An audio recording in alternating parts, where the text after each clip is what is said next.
Hello Commander, today we're going to be doing a tutorial on Line War focusing on all the commands that you can make. So as you can see, so far we've got one line command and two lines. And if I set infantry onto this line, you can set the units on the bottom line here. If you set infantry on that line, they still won't move. And that's because these circle commands take priority. Now if I add a couple more units, they'll just still go to these circles. Now 7 units can go to these circles, but once it starts to fill up, that's when they'll take priority to other lines. So as you can see, they're starting to move across this line instead. So as I've deleted these circles, they'll all start to follow this line. But single line commands are not always going to be effective. You're going to need to spread them out into 5 lines. So I'm going to speed it up to show you what that'll look like. At the moment, we have flag commands set up. So these are down here, you can cycle through. We'll take a look at some of the other options in just a moment, but flag commands will capture territory as they pass through.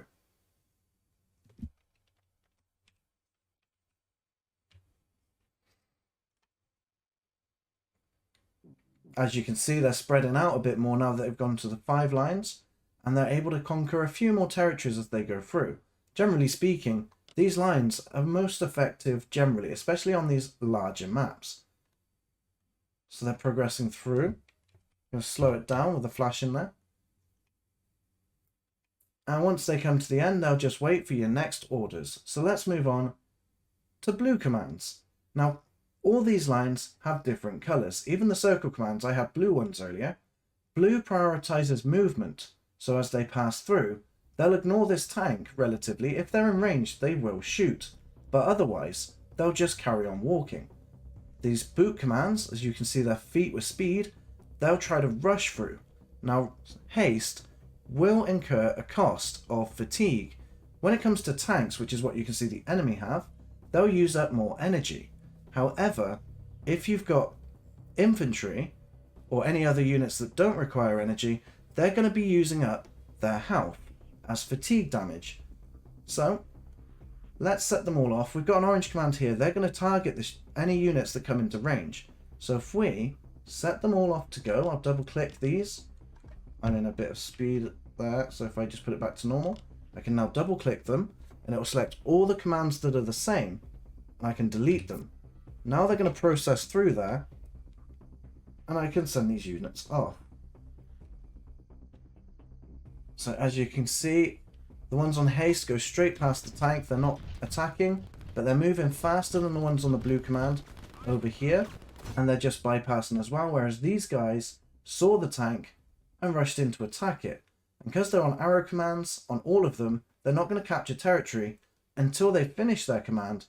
They will reach the end, capture the territory, and wait for new orders, which they're doing over there now. So now we're going to move on to some different commands.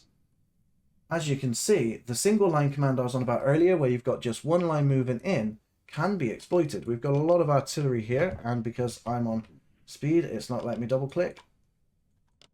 There we go, and then just delete. And just to be clear, you can cycle through these commands here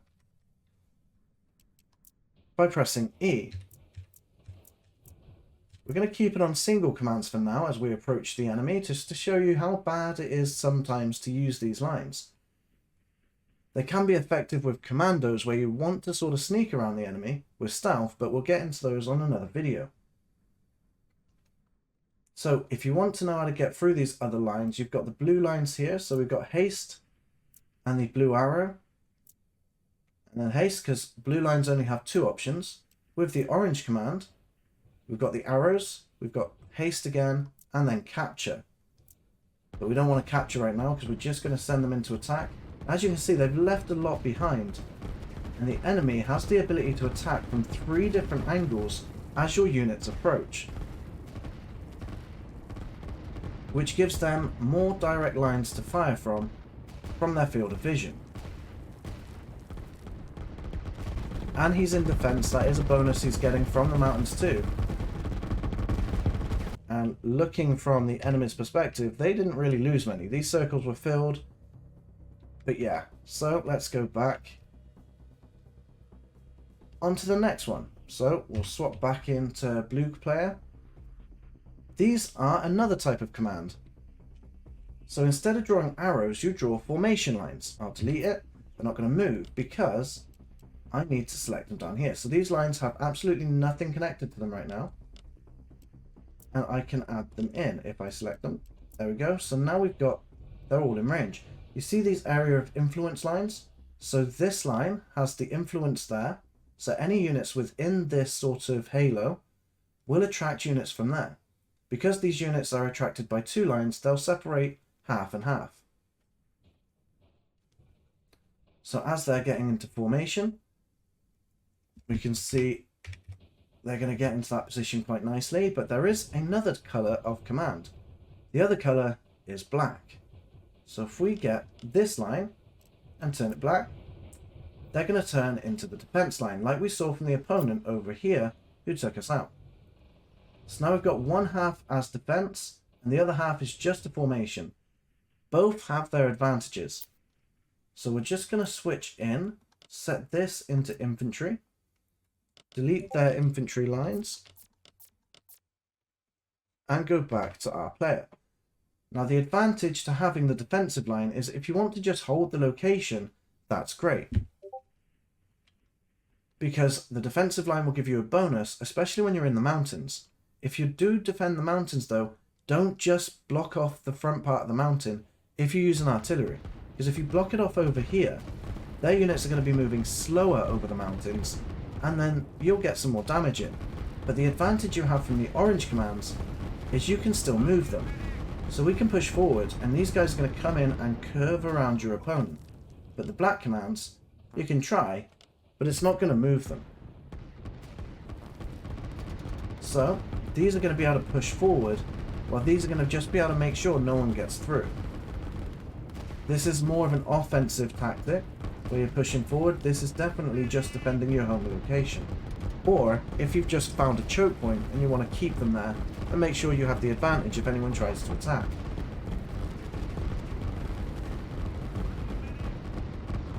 So now we're going to take these off, and we're going to want to set up some new lines, because we're now going to go on the attack. So we've got our artillery moving through here, and because we've got quite a wide spread, we can just set up two lines. And they'll just follow these commands forward. We're going to turn off capturing, so we don't need to do that, so we're just going to set them to this. The hotkey to just quickly set them is the A key for orange commands, S key for blue commands, and if you had the formation line, the D key to set them in defense or just a formation, which can also be blue as well to prioritize movement and getting there. But there is another type of command which is red. It's the strike command. The only unit that can't be caught on the strike command or called from the strike command is the bomber. Strikers are your best option if you want to strike a single target, but the bombers target a wider area.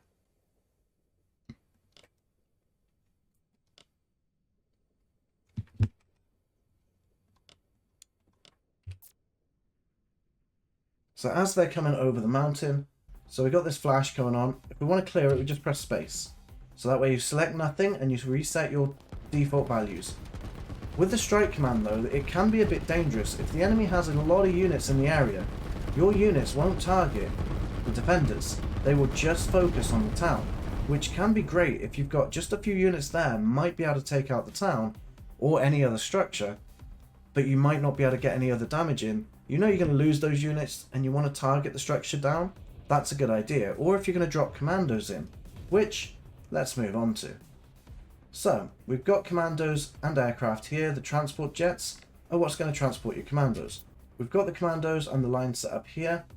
Most people like to do this, which is something I always used to do, and I still do it sometimes, but it's a mistake unless you're targeting a structure like the strike commands. So what you're going to want to do is make sure you've got the jet selected on it and the jet selected on this.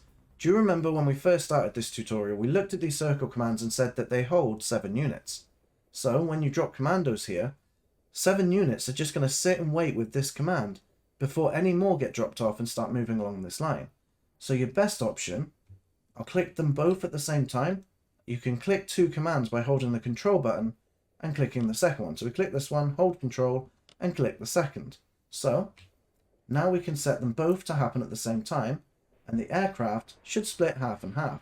Though we have 5, so 3 is going to go to one side, and 2 is going to go to the other. So as you can see, they're going to go to the end of this line, drop them off, and then they're going to start capturing some territory. So once they capture this territory, these units are going to go into the circle command and just wait there. Whereas these guys are going to carry on pushing forward along this line. I'll just speed it up to ×8. It's about the best my computer can cope with without lagging too much. There we go. So these guys, he's stuck behind because he's still capturing the territory solo. But these guys are moving forward, capturing the territories. But with Commandos, you probably just want them on the blue command. Because, well, they're stealthy guys and you just want to kind of get around the enemy. Even if the enemy can see this area, they're not always going to be able to see your Commandos. But we'll go more into units and other stuff like that in another video. Today, we're just talking about lines. So when you've got this happening, you end up deleting the line just to make them go forward, but then you need to call in your aircraft again. So it's definitely best to set up a short line, a very short line, with just aircraft and Commandos, and then get them to do what you want after. Even this can be a blue command, and air units do use haste as well. Now we've talked about circle commands in the bottom of this line here in the user interface. So we've got the circle commands, the spot commands, we've got the formation lines, we've got the arrow commands, we've talked about strike, but what about skulls? Well, they're rarely used, but they can be useful. So if I slow down time, well, not slow down, but put it down, we've got loads of aircraft carriers here, which, you know, can be great to target the ocean. Let's grab some territory. Probably not the best unit to be grabbing territory with, but you know, you wanted this small bit of land to get some territory to grab your eco. Make sure you're maximized efficiency, but afterwards they're pretty useless and they cost upkeep. So they're also going to be hindering your economy. So once you've got them, you may as well get rid of them. So we've got this territory, and afterwards you want to get rid of them. So we're going to set up a few because, well, you want to get rid of them as fast as possible. So let's do that. Let's move them closer.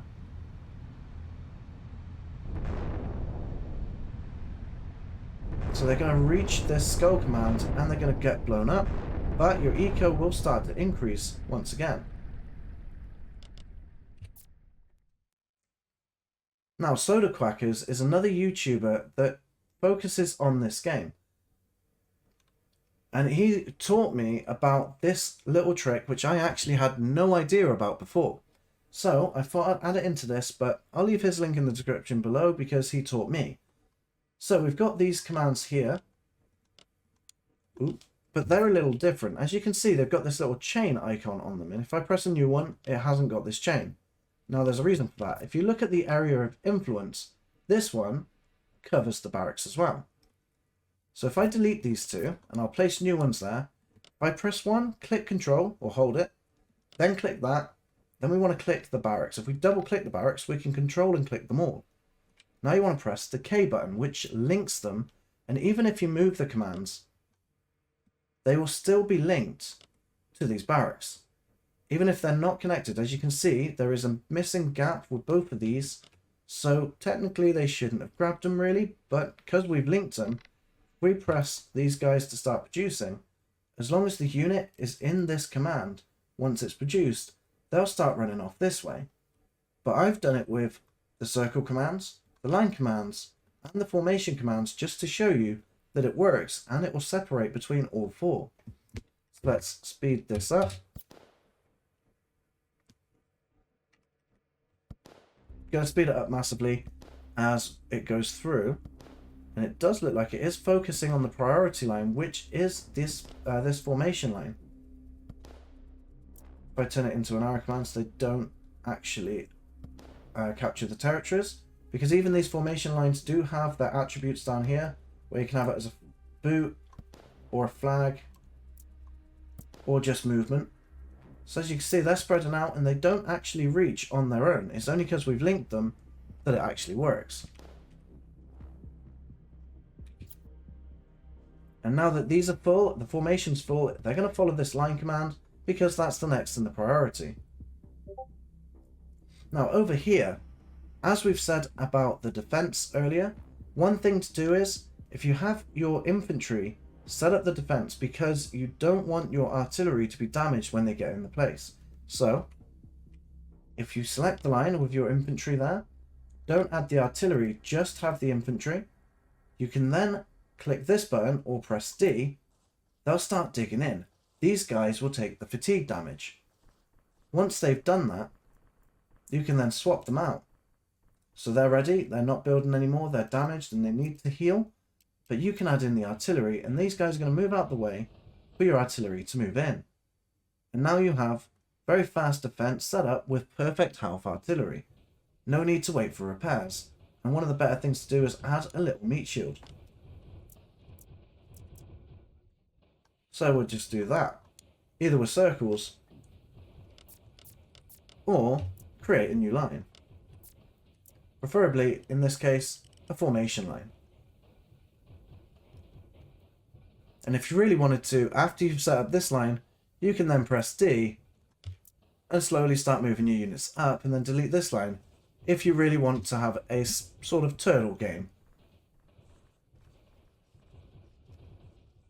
And I think that's about it for this game. We've spoke about circle commands, line commands, the different sizes of line commands, blue and orange commands, the red target command we had here, and we've talked about commandos. The only thing I haven't talked about is transporting units from one airfield to another. So transport boats are the usual method to get units across the water, and by default, if you cross one land from the other to the next, it will automatically associate a transport boat with that command. However, if instead you click on an airfield, you can see the line has changed colour and you can go to the other airfield.